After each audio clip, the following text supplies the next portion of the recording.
Have you ever, really tried to remember something specific? A feeling maybe, or exactly what someone said, and it just feels fuzzy, Yeah. like you can't quite grab it. Oh, yeah, definitely. Trying to grasp smoke, like you Yeah, said before. exactly. Well, what if memory isn't just about recalling facts? What if you could actually truly re-experience something from your past? Today, we're doing a deep dive into some material that talks about exactly that. Uh-huh. We're looking at excerpts from Dianética Livro Tres de Terapia Capítulo 5 by L. Ron Hubbard. And this isn't your typical memory discussion. It kind of throws out some conventional ideas about how our minds work. It really does. It presents a whole different framework for engaging with our past, even how our consciousness is structured. Yeah, it challenges you to rethink what memory even is. Right. And our mission today is basically to pull out those key ideas. Some really unique concepts, actually. We're going to talk about things called return, the archivist, the timeline. Sounds intriguing. Yeah, and we'll look at the therapeutic approach it describes for, well, unlocking parts of the mind. We'll unpack the claims it makes about how we interact with our own history and, what that might mean for understanding ourselves better. Okay, so let's jump in.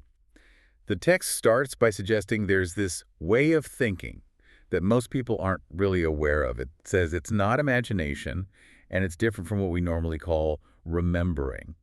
So what's the distinction? Well, that's kind of the core of it, isn't it? It redefines memory from the ground up. We usually think of remembering as like pulling up a file or snapshot. Right. But this source argues that's often just an interpretation, a summary your mind gives you. It introduces return as something totally different. Not imagination, because the details can supposedly be verified, Okay. and not just remembering, because you're sort of actively in the past moment. Ah, okay. To use that sled example, right? Exactly. The sled example is perfect. Instead of just asking a kid to remember sledding. You tell them to go back to it. And the claim is, unless they're severely aberrated, which sounds like having major mental blocks, Right, blocks preventing rational thought or action. and that they can actually feel the snow on their collar again, like relive the sensation. That's the idea. They're there, it's vivid. Yeah. Maybe you've had a faint version of this, like a smell or a song suddenly transports you. Oh, yeah, totally. Happens all the time. This suggests that's maybe tapping into the same basic ability, just, much more intensely.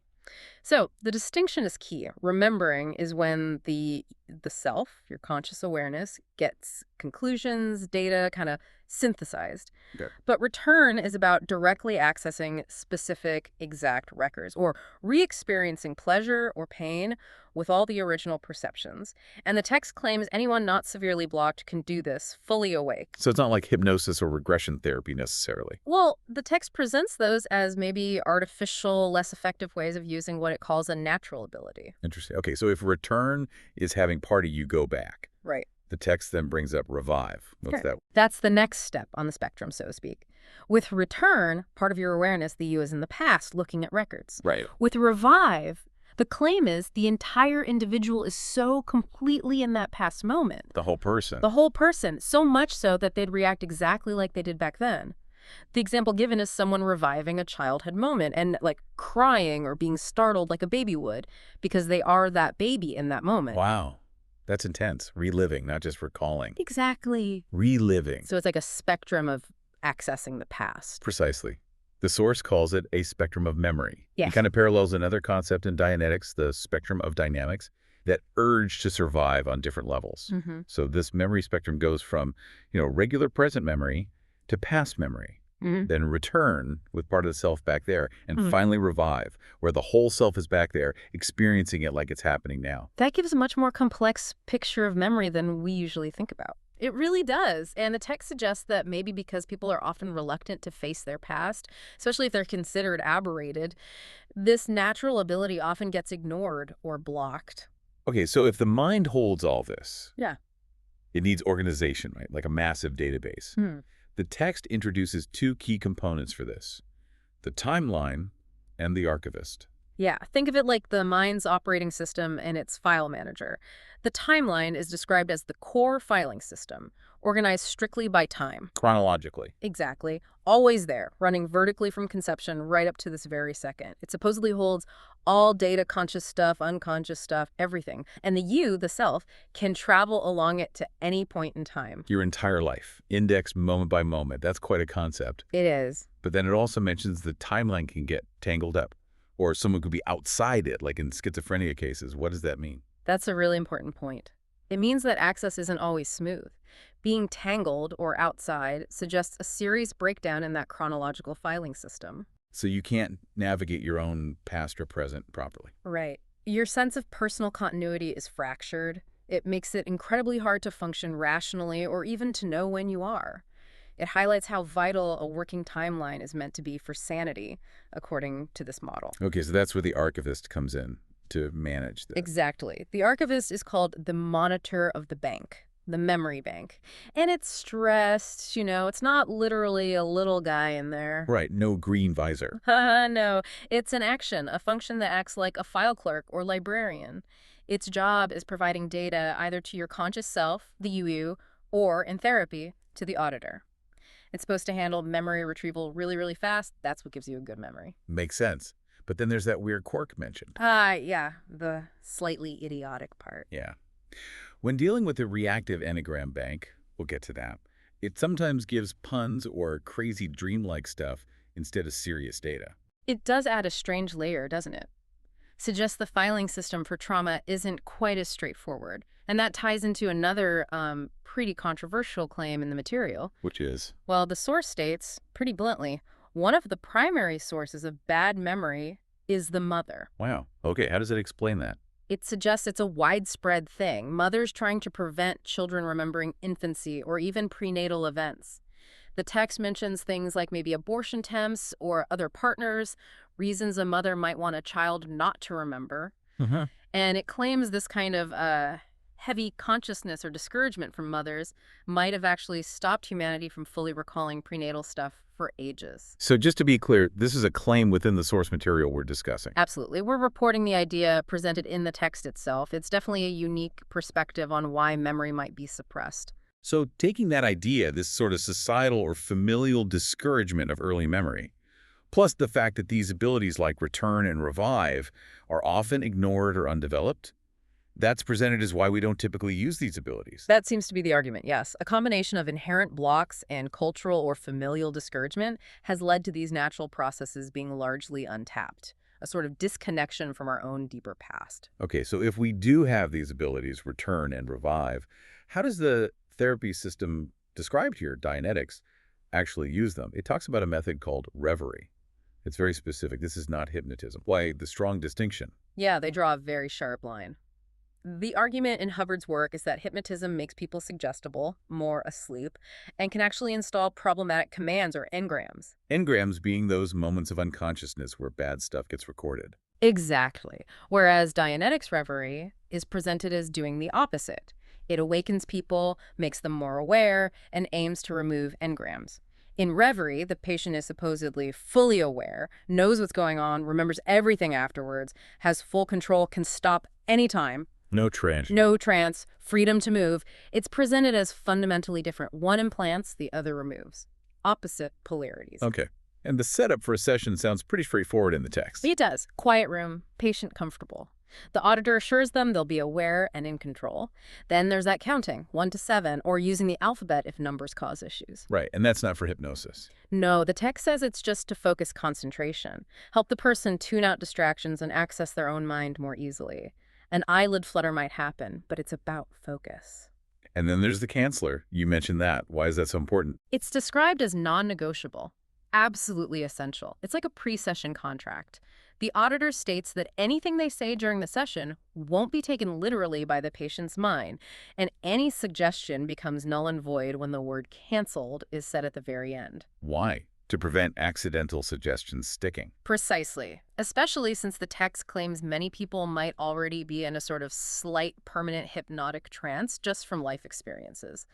The canceller is a safeguard to ensure the person's own awareness is driving the process, not the auditor's words. Okay. And the relationship with the archivist during this reverie state.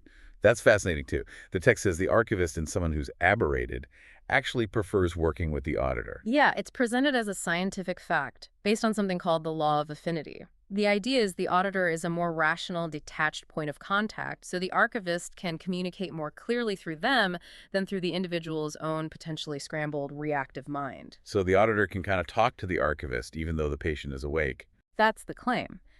And this supposedly gives the patient's conscious self, the you, better access to their own memory files via the auditor acting as a clearer channel. There's also a mind diagram in this source to visualize this. Can you walk us through that? Sure. On the left, you have the standard memory banks, the good stuff, conscious data, that's a rectangle.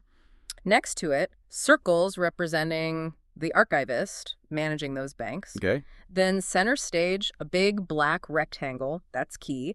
It represents the reactive enneagram circuits, described as unused analyzer area, potential processing power, basically, clogged up with trauma recordings. And the goal is to clear that. Exactly. Yeah. On the far right is a white rectangle, Yeah. the analyzer, consciousness, the you, your rational mind.